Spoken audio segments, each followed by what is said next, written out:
থেকে প্রচণ্ড বৃষ্টি, তাই ভাবলাম সন্ধ্যাবেলা টিফিনও এগ রোল। এগ রোলের জন্য আমি এগুলো কাটাকুটি করে নিয়েছি। এবার এগ রোলের জন্য আমি চাটু বসিয়ে দিই। ময়দা বেলে নিয়েছি, এখানে ডিমও রাখা আছে। আর বাইরেটা প্রচণ্ড অন্ধকার, তোমরা হয়তো বিশ্বাস করবে না যে আমি রাতেই ভিডিওটা বানাচ্ছি বন্ধুরা। তো এগ রোল বানানোর জন্য প্রথমে তেল দিয়েছি। এগ রোলের রুটিটা এরকম হবে, আবার উঠে গেলে হবে না, এরকম ব্রাউন হবে। আমার একটু ভিডিও করতে গিয়ে ধরে গেল। তো এবার ডিম এই দেখো ফাটিয়ে নেব। এগ রোল হয়ে গেছে। এবার ডেকোরেশনের ব্যাপার, মানে এইগুলো তো ভিটামিন দিতেই হবে, আর তেল তো খেতেই হবে। আমি একটু বেশি করে তেল খাই, কারণ এটা আমার দরকারে লাগে। সকালবেলায় যখন মুখ ধুই না, তখন অনেক তেল এমনিতেই মুখে বেরিয়ে যায়, এই জন্য না এক্সট্রা ক্রিম মাখার প্রয়োজন হয় না।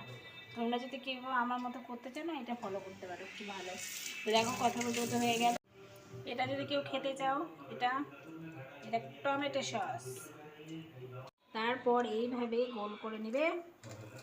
এটা বাজারে কিনতে গেলে 30 টাকা দাম, বাড়িতেই আমি করে ফেললাম। এই ঘরের কাগজ দিয়েই হয়ে যাবে।